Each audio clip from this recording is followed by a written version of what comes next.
and especially when it comes to LinkedIn, because LinkedIn is its own platform and it's so different from others when it comes to the type of content that is posted on there. And it's so important to have a strategy based off of that content.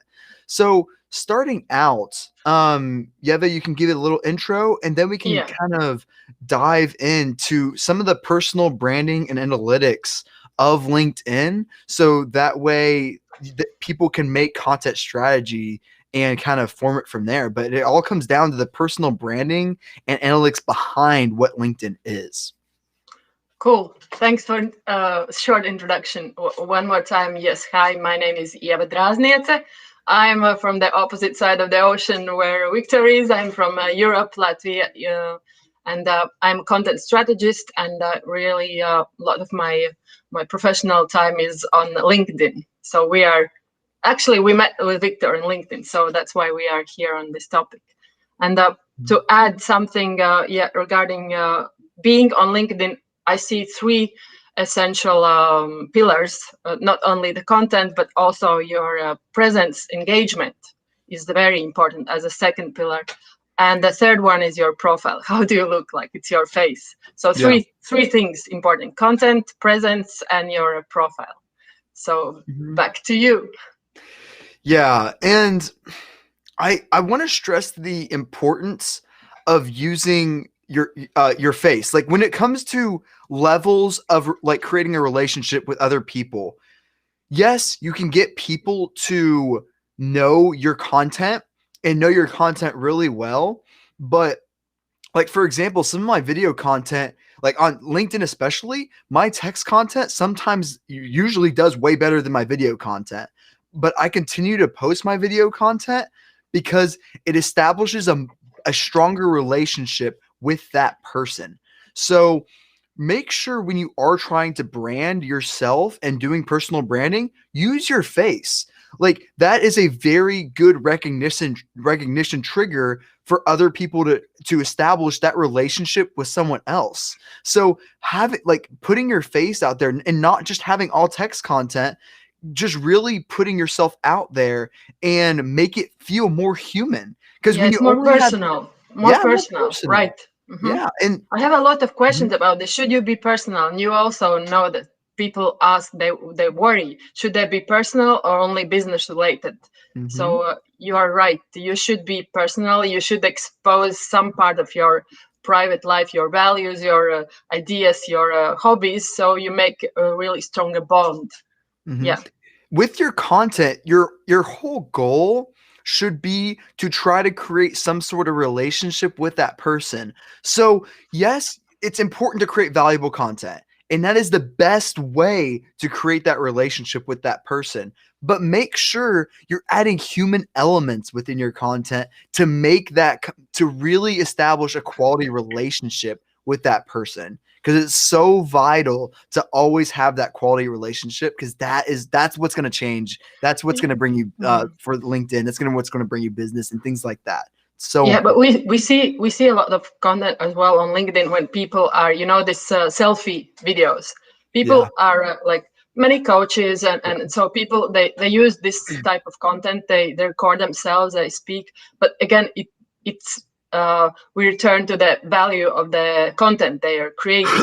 You cannot use that type of content, just record yourself, be personal, show your face, but then again, do you bring any value, or you just monologue, you Yeah. just blah blah blah blah blah all the time? So yeah. It's a balance. It Mm. is. Like it's a balance between like your end goal should always to be trying to create a relationship, and the best way to do that is by adding value. So if you whether it is adding value within showing yourself, videoing yourself, or whether it's by taking a picture of yourself and putting it on the image itself, like I want to like stress the impact of how strong a name is, or a face is a lot stronger than a name. It really is. When you're establishing a personal brand, adding your face to your content goes a long way because that's how humans interact. That's how we socialize is based off that person's face. So I want to stress the fact that that your name may be important, but your face may be more important to influence in your content to get that extra upgrade to it. I have addition. Yeah, I Mhm. completely agree with you regarding the face and being showing who you are like in person. Mhm. It also reflects like on those three pillars of personal branding, which is like content, engagement, and profile. And the profile thing is that your profile and your picture, your name, and your tagline is the most important things you can work on, Mhm. just to be sure that people get intrigued and they land on your page afterwards. So yes, the picture is very important also, not only on the content but on your profile. So make sure your picture is like nice and neat, and you're not somewhere, I don't know, full body, and you show your face. It's like people will see you the same way in a Zoom meeting afterwards. It's not like some Mhm. picture from 10 years ago. So the picture and face is important everywhere in the content, in your profile, everywhere around LinkedIn. True. I have an interesting thought. Like when it comes to like what is your thought about quality, but also at the same time, what is your thought about providing that human connection? Because sometimes I see businesses have stock photos and very fake looking like websites, content, things like that by having those stock photos, those people that are like professional pictures and things like that, which feels fake. But then there's the companies that post like pictures of their team and it may not be professional or they can be making funny faces, whatever, but you're gaining that human connection and that building that personal brand. So it's a fascinating conversation how your lower quality pictures and content may establish a better human connection, which may get you better results. So it's fascinating. The Mhm. lower quality content may actually perform better than Yeah. if you didn't. Yeah, I have a comment on that. Mhm. Like you stress it correctly, because social media demands a lot of content publishing. So not speaking only about the big brands, the small professionals, we don't have so much resources to hire professional photographers, arrange the setting, and so on, so on. And social media demands us to publish like frequently. So we should understand that for the first issue is the resources. So we use what we have, like cameras, phones, and we just screenshots of the Zoom meetings. And we use simple resources, what we have. And the other thing is to make it more trustable, make it more authentic, make it more like it's happening now here. That's who we are. So it's creating this trustability to the brand, to the professional. And it really makes this, it's not anymore the FOMO effect. It's like you are here, you are one of us. So the audience have this opportunity to be on the place, to be among the company happening, and it's creating stronger bond, to be authentic and use simple tools to Mhm. create the content. True. And that's a good point. When you take a picture with your phone, you become more relatable at that moment. Like if you get something professionally done and things like that, that's not as relatable. But like say if you do take a picture of your Zoom meeting, almost all businesses are in Zoom meetings now. So then you become relatable by also using other Zoom meetings. So it's important not to go out of your way to act differently, and it's more important to be relatable with your audience rather than trying to like act like everything's perfect. And like it's important to show certain failures that you're having because it makes you relatable. People go, oh, I went through that too. I'm going to start listening to this person, or I'm going to listen how they overcame it.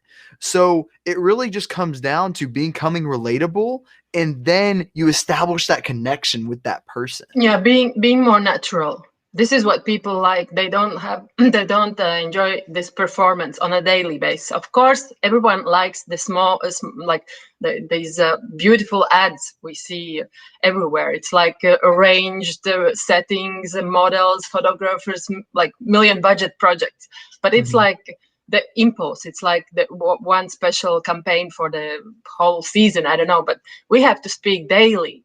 And if we have to speak daily, then we cannot perform, we cannot like pretend we are something else. We have to be natural, and that's the way how we produce the content. We just how to say we just capture what we have today, and that's how we build our relationship with our audience. Yeah. Yeah, True. and that's honestly when it comes to advertising, like it makes you stand out. It really does. If everyone is using stock photos, if everyone is using the same Mm. professional stuff, and then you come out and you start showing the authenticity of your team, of how good your relationship is, you are with them, then that's going to speak a lot more than acting like every other business that tries to be perfect. Like, I have a comment as well regarding yeah. the stock photos. I've worked with brands and they work with agencies. And sometimes brands don't know that the competitor, an agency, offers the same stock photo for the campaign. So it happens, for example, in my city, you walk the street and you see the billboard, the same picture for different brands, because agencies, they don't exchange with information, and they sell the same picture to two different brands. So this is why companies, professionals should use like authentic visuals, authentic content, Yeah. not to have such kind of failure as well. This is one risk as Mhm. well. And it's so important because that's how you stand out.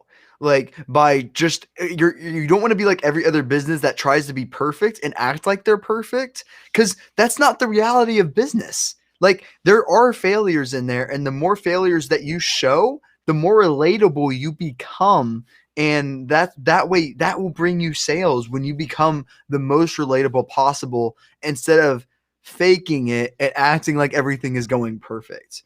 This So, goes to your favorite question, relationship, right? You yeah, build authentic relationship with your audience. You are yeah, showing yourself, and this again, you show yourself, but you add value, which is important for the audience. It's just Victor delivering the value, so then it makes sense.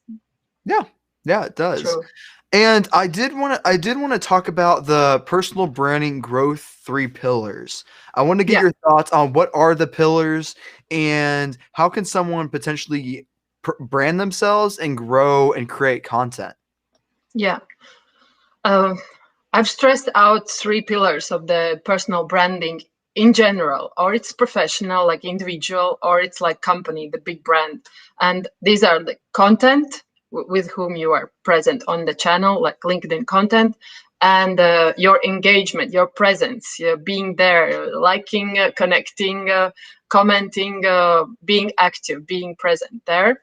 And the third one is your face, your profile. That would be like the smallest pillar, but that should be like correct one. You should do all things what need to be done so your profile is legit. And what is the difference between the professional and the company, like individual and the enterprise, is that the company should add more in terms of content, the advertising. You cannot grow only with the organic content, because you have to reach, like when exporting, you have to reach like specific markets, specific like these people who take decisions regarding the cooperation. So, and in regards the effective presence and engagement, you also have to use like tools which LinkedIn offers, like Sales Navigator. You really find your target audience, and you cannot do it like organically with liking and commenting. So Yeah. this is the difference between the professional and the company, but the three pillars, they remain, like content, presence, and the profile. So these are the three main players. And you brought up sales. And I got asked the question is how are you getting clients? And because I really don't believe in sales for my business. I do sales for other people's businesses, but not for myself. And they're like, how can you possibly get clients through that? And basically it brought up something that I was really interested in. I basically post out valuable content and people expect like, oh, he's gonna follow up, he's gonna tell me to like buy something, he's gonna tell me to use his services, and and I never end up doing that, and it interests people of why I don't sell them, and that's why I have people message me. It was just it was a super interesting conversation of why people may come to you rather than going out. Because if I went out and like tried to sell them, and they would have never been interested. They would have been like, okay, whatever. I'm not like this. I'm not interested. It's kind Yeah. of like like girls in this case. Like, you know how when a girl Tell me how it is about the no, girl. no. Like when it comes to a girl and you act like you're not interested, they're like all over you and you can't get them off of you. But if you act like you are interested, they're just never gonna talk to you ever again. Like, honestly, it's like almost the same way in business, because like you put out content and they're like, oh, he's gonna sell me something. But if you never actually sell them, they're going, wait, what? Like, what are you doing? And then they say, what do you do? Like, and they get more interested in things like that. But it was really fascinating how people develop an interest like of what you do based off like putting out valuable content. And then when you actually don't sell people, then they end up coming to you for just random reasons. So that's kind of the analogy I used, was the girl thing. But I mean, it's kind of similar when it comes to having clients and providing valuable content. You don't Yeah. necessarily need to sell on No, LinkedIn. it's when you are professional, you of course you grow your scale on your content, and then people you get leads. They demand your service. But in the company wise, imagine big global company with the big targets. Mhm. Salespeople, they have their KPIs. So True. they have to contact precisely. They have to know who is going to take, who is in charge of the decision to enter this market. So they have to find the right person. So there Mhm. are those tools. But for us, for professionals, I really agree with you that we have to keep like this, like in a relationship, you have to keep this 1%, not give it Mhm. away, so the people have intrigue and they lead, like lead forward you.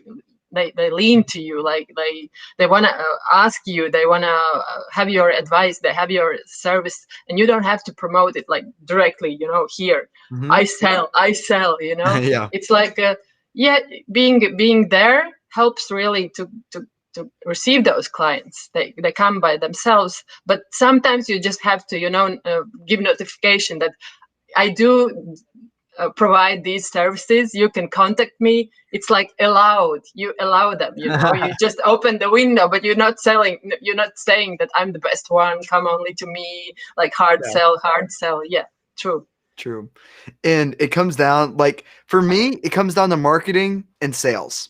So I see sales as very short, like very short term. Like, yes, they have KPIs to meet, but that's short term over a long period of time.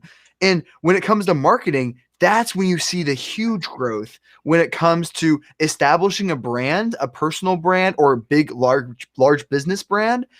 It comes down to building that, because once people start to know you and your business, they're going to start to they're going to tell all their friends, and that's where you develop the best relationships, is through marketing rather than sales. Because in sales you're going to get a lot of I lower shouldn't quality do that, things, but when it Victor. comes to business itself, then it's going to be different.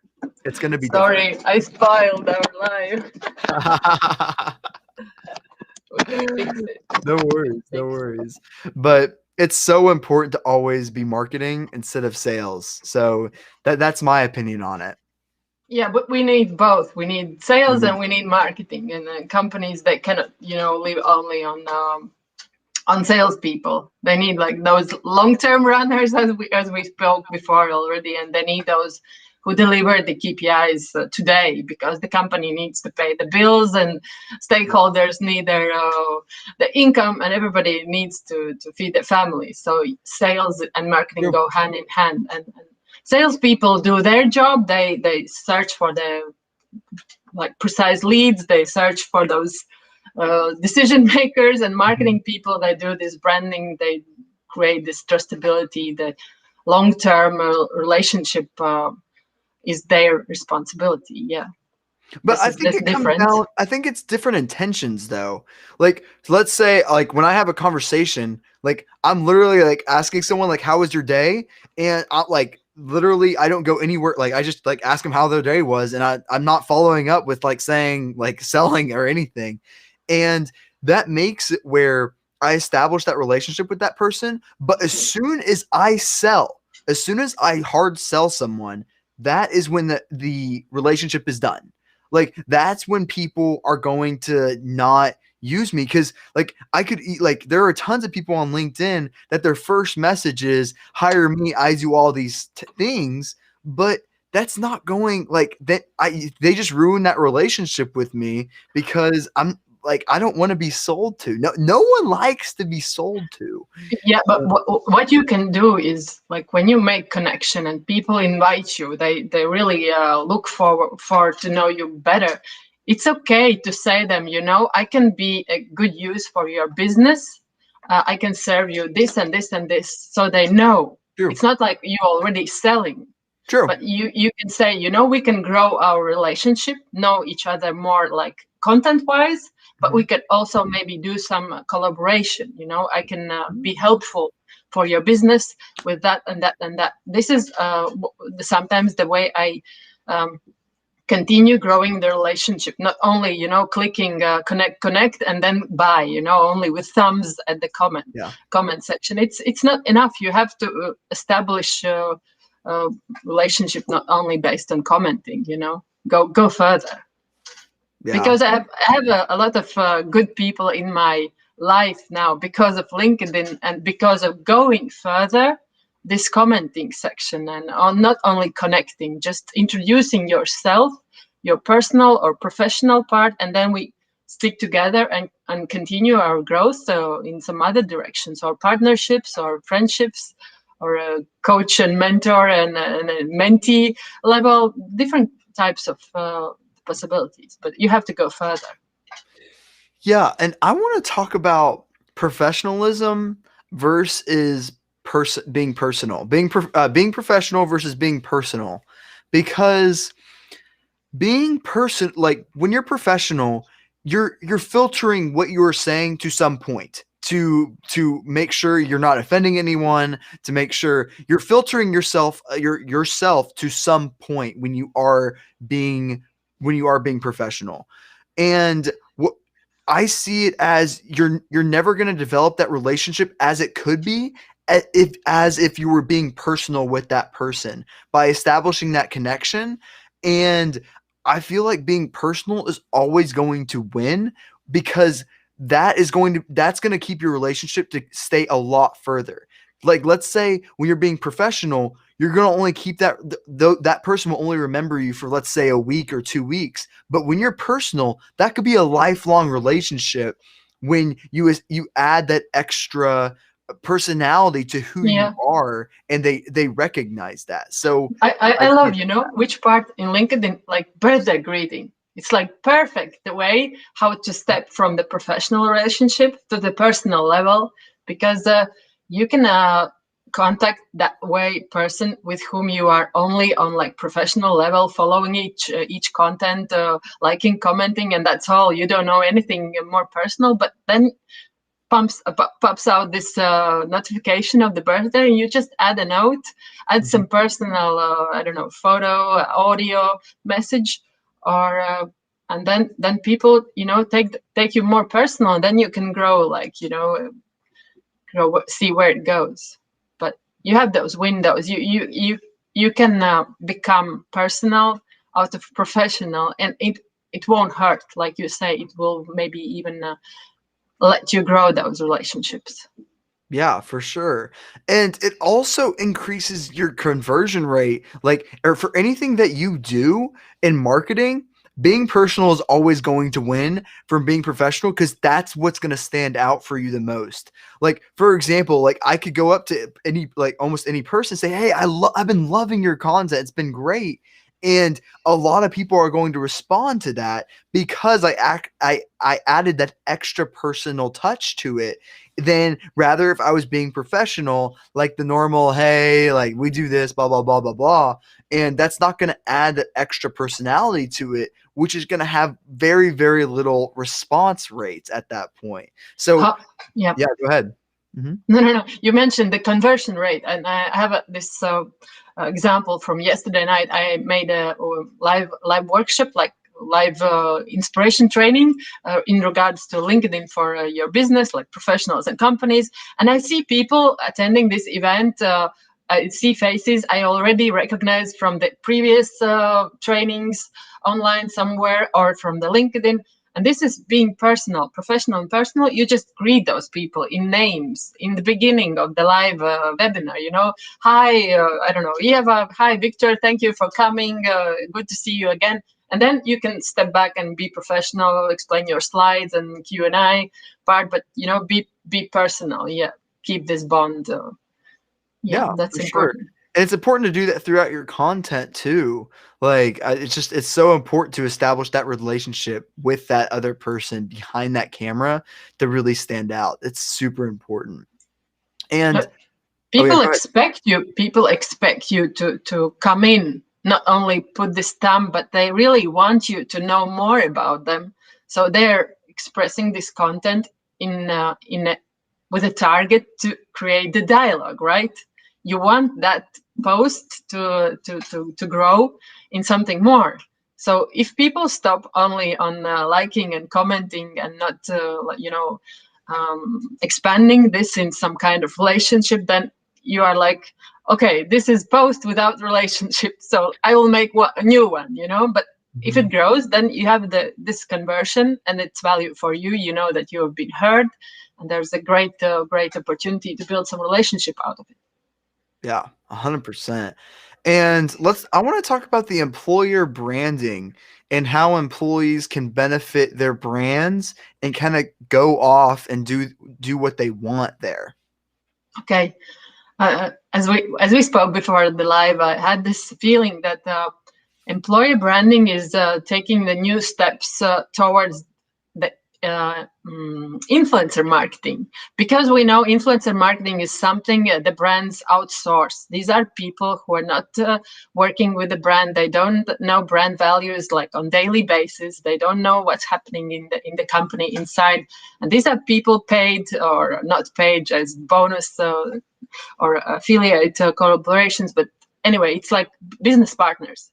But here we speak on the internal influencers, like internal people who care for this brand, because it's like the employer. It's like there's even like more pragmatic. It's like their salary. So they care for this brand more on daily basis. So they become influencers and like ambassadors of the brand. And this is what's happening now, that people speak on the brands, not only brand by themselves speak and publish the content and do promotions, but it's already, we can see that people speak on brands, on the companies, on the news, on the products, on the values of the happenings, everything. And it can be done strategically through the company, like marketing strategic activities, like involving specific employees, creating this strategic plan, how to distribute the content, how to be active on engaging, liking, commenting, sharing, everything. It could be like random, like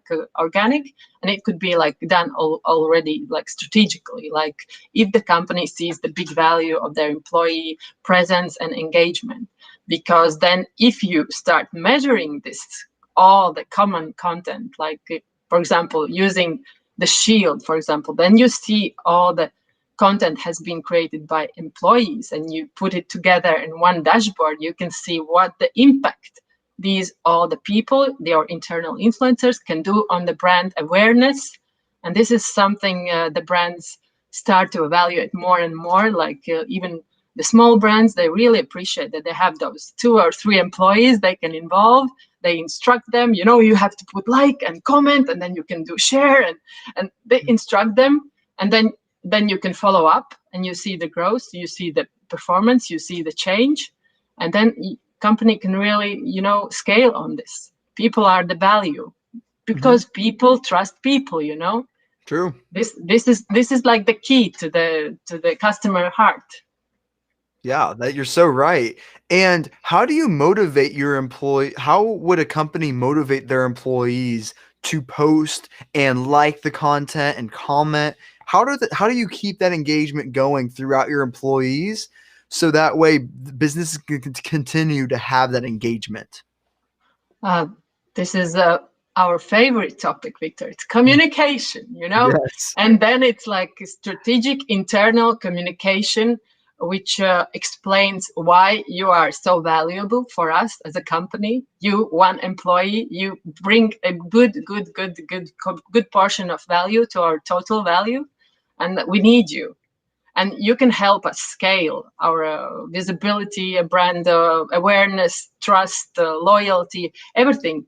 When the companies start to speak with their employees, not just you have to do that, and if you don't that, you will just be released. But if they start to communicate, and internal communication is very essential to explain these strategic steps and explain why the employee is important in the whole picture, then it can work really well.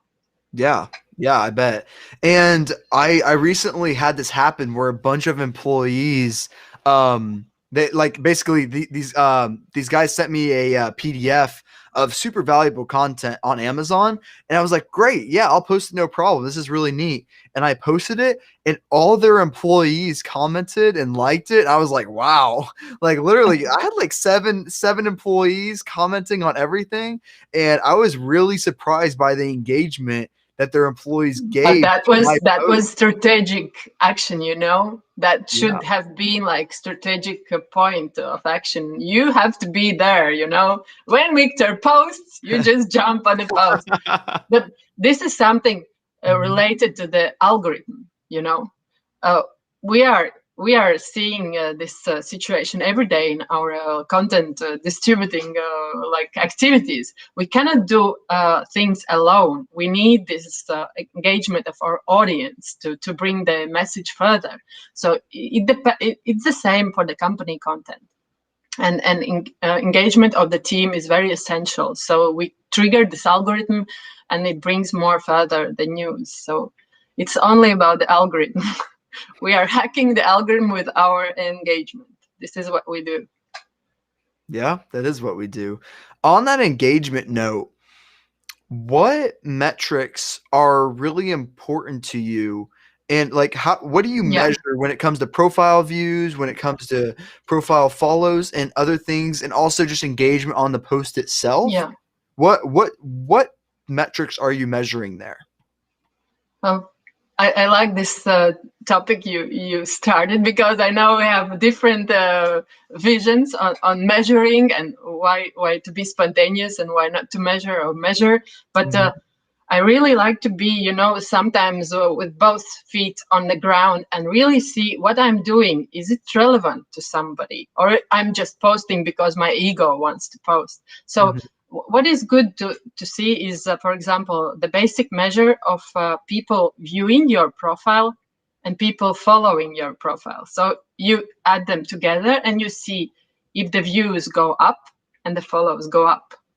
Because if the followers are staying or decreasing, it means that your profile and your content is not relevant. People just come to your profile, they see, yeah, boring, you know, but it means that you are doing a worthless thing. You are not doing the right thing for people to engage. You're not bringing the value. So that's why you can name them like simple measures, but actually they're very, very important ones. They show, they reflect the audience voice.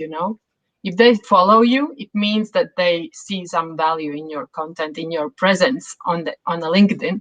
So this is one simple but very important thing to take in mind. And regards to content, I use Shield Analytics because I really like the data I can download on my computer and use it in Google Sheet. Mhm. And I really like to follow the content which is evergreen, because I see the value of this content for the audience. It means that, for example, I have posted an article or the text post, even the text post in October, but in February I still see growing reach for that one post. It means that still this post is engaging people, and I can take this good example and now repurpose such kind of content in new content for my content plan ahead.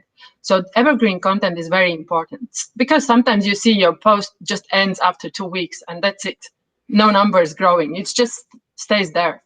But evergreen content is one. The second one, which I really like, and you started it in the beginning of our conversation, is like post types, because there are post types which work very well for your audience, and there are post types which are not relevant, and you still continue doing them because you see value for yourself.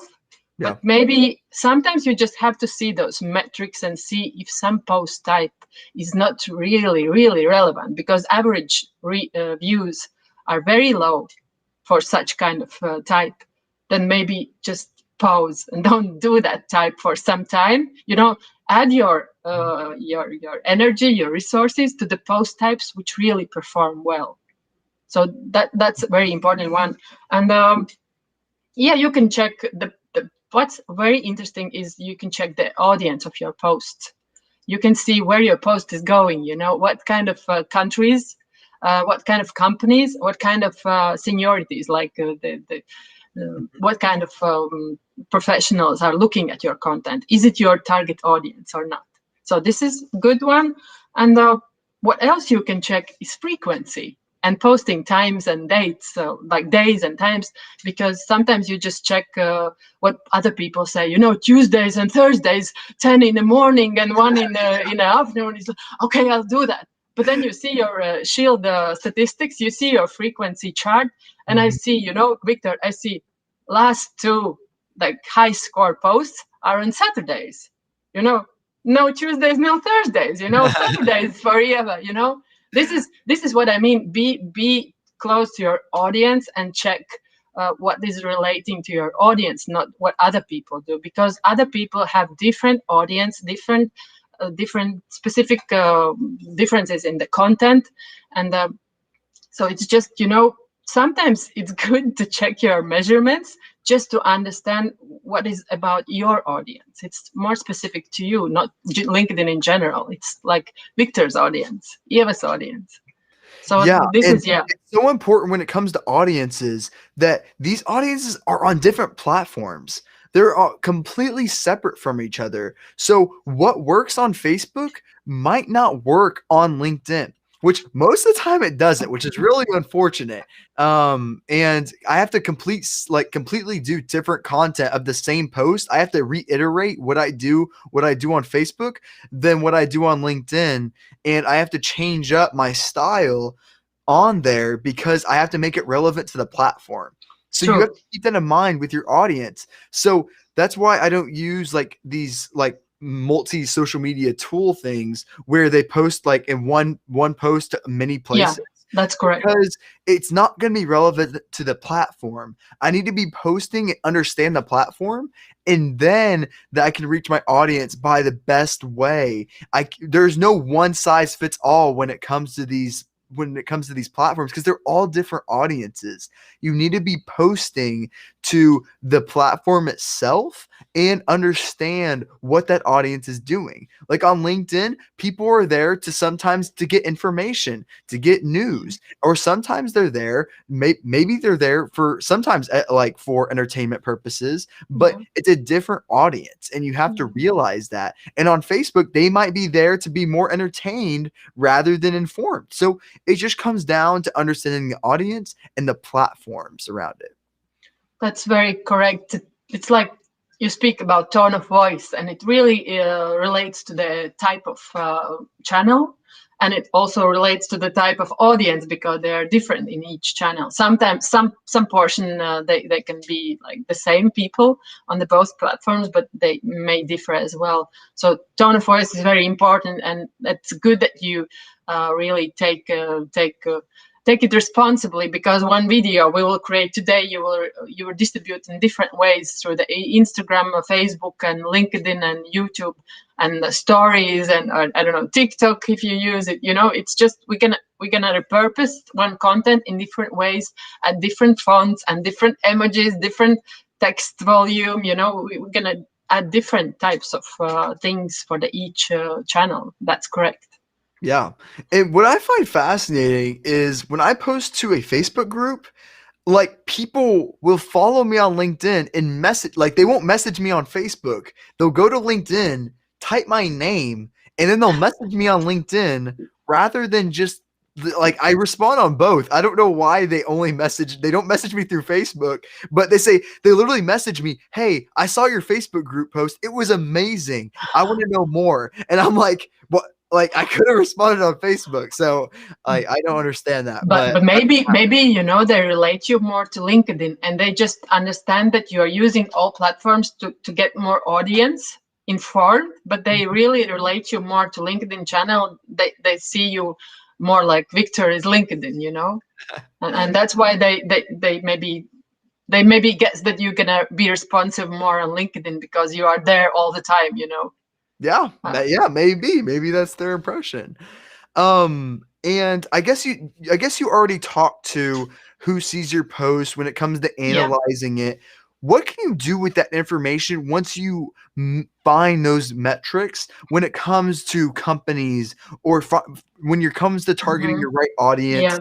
Yeah. With all these metrics, what actions can you do after to adjust your content strategy to really have those actionable insights? Mhm. What are Oh, those? yeah. For example, I I do training for the companies, for the employee branding, for the effective presence, like, and growth on a channel. And then I see the companies, and I see seniorities, what kind of people are looking at my content, and then I can understand if these are the people who will take decision probably someday to talk to Ieva. And I see, okay, maybe my content is more like Ieva with kids, Ieva go running, and maybe I should, switch my content because such kind of companies, such kind of decision makers are watching my content. So yeah, but maybe if you still want to, work on this platform and have this have those leads for your business, then maybe you should change proportion of your content, like people to people, or maybe more business related, and maybe more employer branding. So this is what helps me to understand where am I. You cannot dive only in one pillar of the content strategy. You have to be like personal, B2B, B2C. You have to cover all your pillars, and then this audience metrics, they really help you just understand, again, land for 1 minute on 2 feet to understand where you are you on the right direction. It's not like we have to use metrics like from the morning till the evening, and just metric machine and content production is like one on one whole. But metrics really sometimes just help you understand that you are heading to the right or heading to the left. You can make decision and be personal and be emotional and be spontaneous, but sometimes just with one eye check the metrics if you are going in the right direction.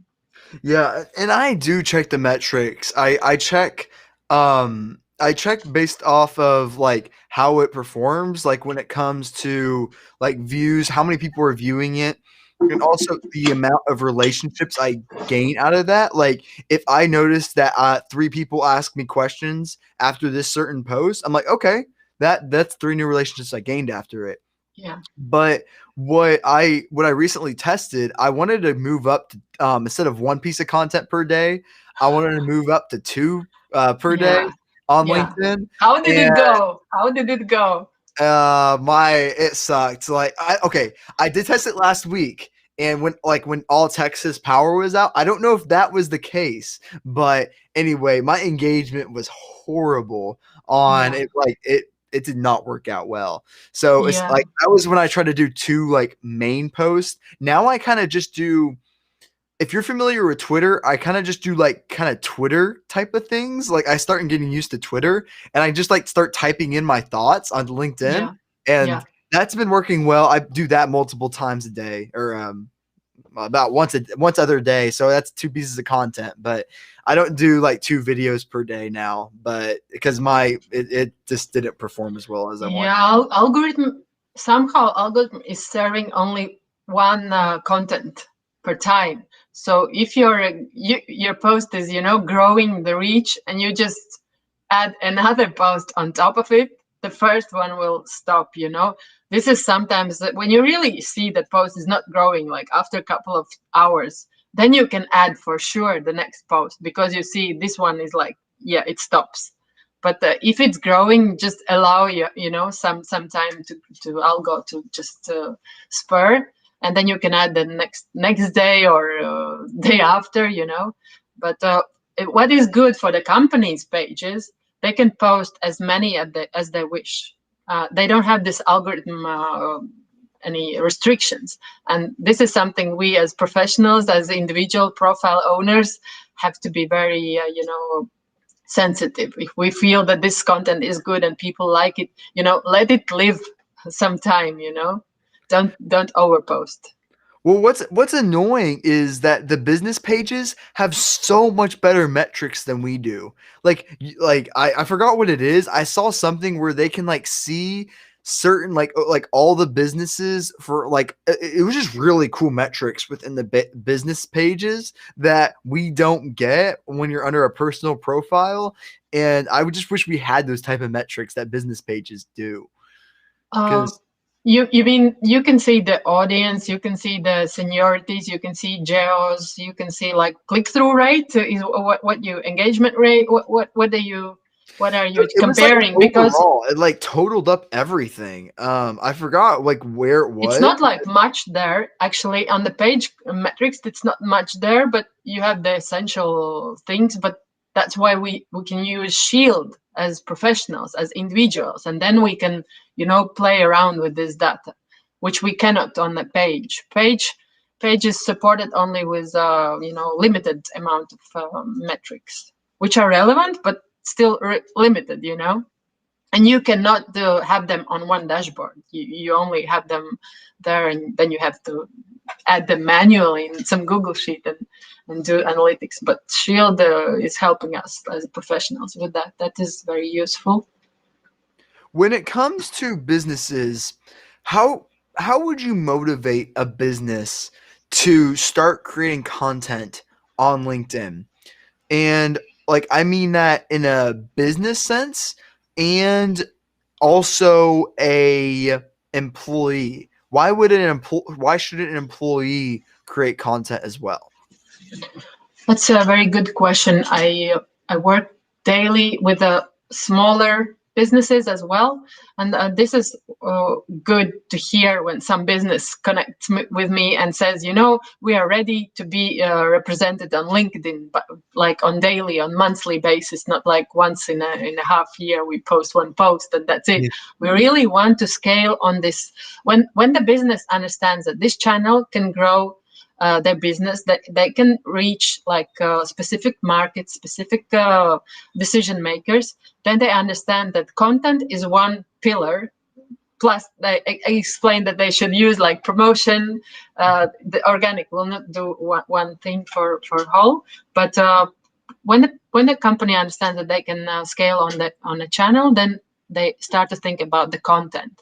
And this is something you explain them, that they can grow with the content if they engage the employees. So this is the next step. Or I do it and explain owners and employees why it's important to be for both of you on the platform, or it's the company internal communication, how company explains the employer their presence, the importance of engagement in the overall organic content and engagement. So this is the key decision comes from the company when it sees the value of the channel of the LinkedIn for their business growth. Yeah. And I also see the importance of not only the employee posting for the business's benefit, I also see it for the employee's benefit too. In the Yeah. long run, the more people that know who you are and know what you do, the better it's going to be. Whether, say, if you get fired or quit or whatever may happen in the future, you're going to have more leverage and more people are going to know what you do. So you can find either that next job, or it's just going to be great in general if people know what you do, because you'll have more opportunities. So if you are an employee, it's important to be posting, yes, for your business, but also for yourself, so that way you can gain more opportunities in the future as well. Yeah, this is Victor. This is personal branding for individuals.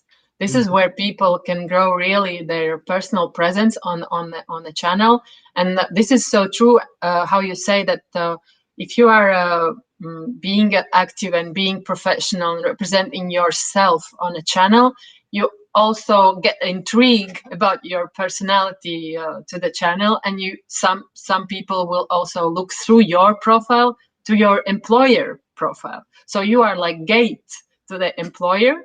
And the first thing is that you really promote yourself as a professional, that you have this knowledge, you have this expertise, and people can just, have an interest in you as persona, not only like people representing the company. So yeah, you become interesting as a persona, as professional, as a valuable member of the LinkedIn channel. That's true. Yeah. Yeah. It's so important. And also, when it comes to a company having active team contributing profiles, and what are some best practices for team performance when it comes to on LinkedIn posts, and also on when it comes to implementing them, post types and themes and everything else like that? What are the best practices businesses need to follow when it comes to their team commenting and engaging on their posts? Yeah, I think the company not to create original content. Do you hear me? Yeah. Yeah, We yeah, had some. You froze. yeah, You yeah. You froze. broke up for a second, but now you're back. Ah, Yeah, you're good. okay. Okay, that's not good. But I think the company management should understand that not everybody like personality is not all to post, create the content. Maybe some people are ready just to put the like, put the comment, because comment is already the content.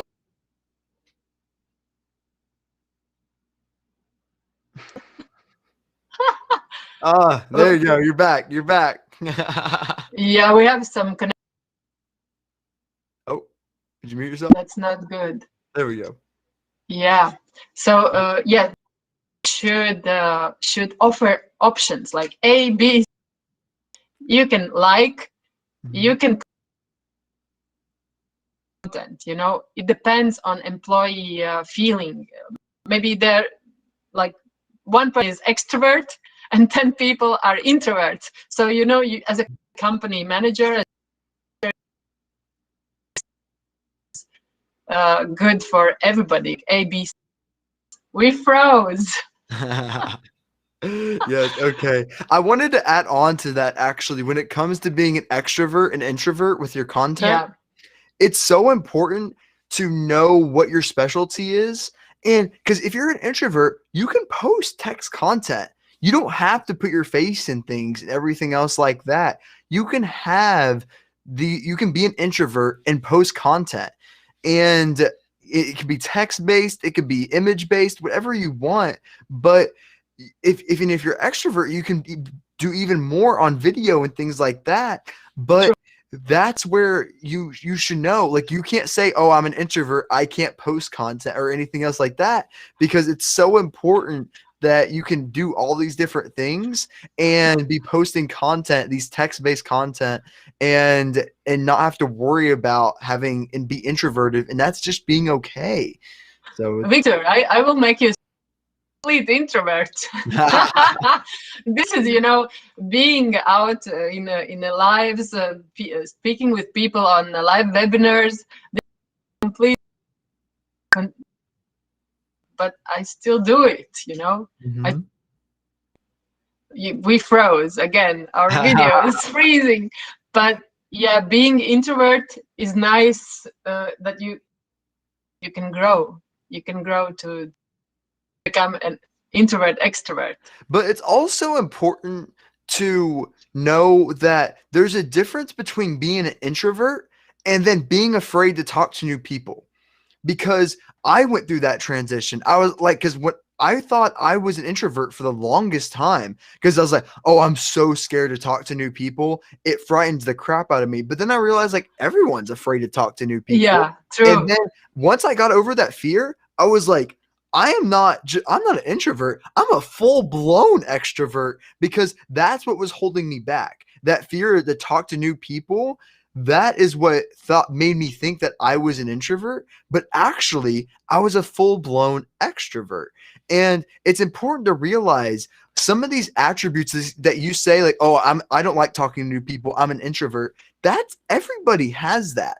Everybody when they first go and talk to someone, everybody's afraid to talk to new people of what it may happen. So it's important to get over that fear so that way you don't have to limit your opportunities. And so when it comes to saying, "Oh, I'm an introvert, oh, I'm an extrovert," don't limit yourself to those titles and do what you want to do regardless. Don't say, "Oh, I can't create content. I'm an introvert." You're not going to go anywhere with that. You need to keep producing content and don't use it as an excuse. That's what I'm saying. And Yeah. you have to produce content because there's enough content for everyone. No matter if you're an introvert or extrovert, you will have some form of content you can produce. And also this, personal failure of stepping out of introvert into extrovert world, it makes you more natural, more likable to other people, because as you say, we all struggle with these fears and not being confident and being shy, opening up. So this makes us more human, and if we are more human, we are more like related to the other people issues. So just be shy, but try. Be shy, fail, try again. Just continue exploring your borders, your comfort zone. Step out of the introvert and just try be present on LinkedIn, post content, fail with your content, learn from your content, learn from other introverts on the LinkedIn. We all are introverts. We just play around with our comfort zone. This is who we are. Yeah, and it's so much easier through being virtual too. Like meeting new people, especially on LinkedIn, you can scale out and meet hundreds of Yeah, new people through LinkedIn content. And you can be an introvert. Like you're not talking to that person directly. You like say if you never want to go on video for the rest of your life, you can yeah, have plenty of conversations through LinkedIn and have it just messaging and be a complete introvert and not have anything to worry about. So if you are an introvert and on LinkedIn, like that, it's still fair game. Like it's still a great opportunity, like it's the best opportunity right now to be an introvert than it was ever before when it comes to LinkedIn to have these type of opportunities. So it's great. yeah. We just have to scale now, because as you mentioned in the previous conversation we had, that it's limited amount of people who are active on LinkedIn creating the content. So this is a good starting point for us to practice our introvert failures, and just practice and do content on LinkedIn, and show our failures to other people, inspire them, encourage them that we are just like we just try. Why don't you try? Join us. There's a Yeah. lot of space. There's still like 98% space available. We're just, Yeah. how crazy is that it's like over 700 million users and only 2% active on posting content. This Yeah. is And amazing. And that's why I post content so often is because it's such a good opportunity to post on LinkedIn right now that I'm going full out with it. And it's because it's such a great opportunity that I'm posting a minimum of one post per day.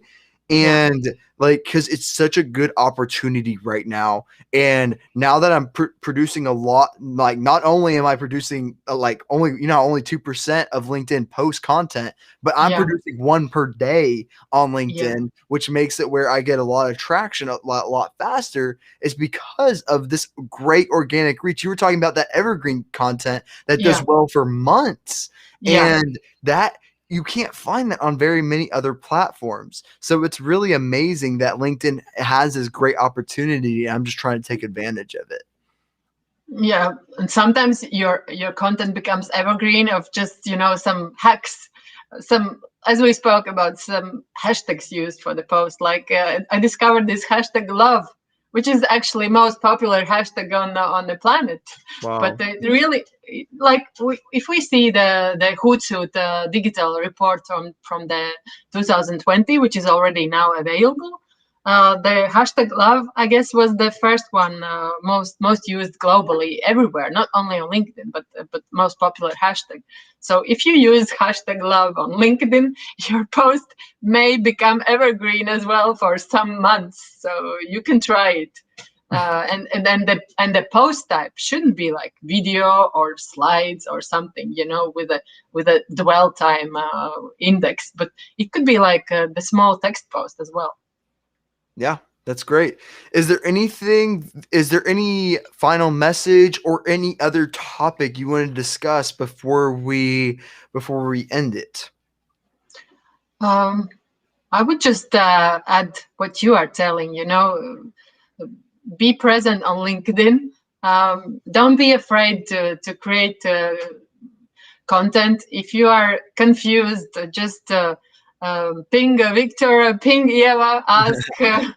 I'm confused where to start. We're gonna, give you some push, but don't be afraid to fail and learn from your content and be creative, be personal, add something from yourself because even if if you represent the some industry which many other people represent, there's still some personal thing you can add to your knowledge and your experience, and it will be interesting for other people who are not there on daily basis. So add something from yourself and go on and let's meet on LinkedIn.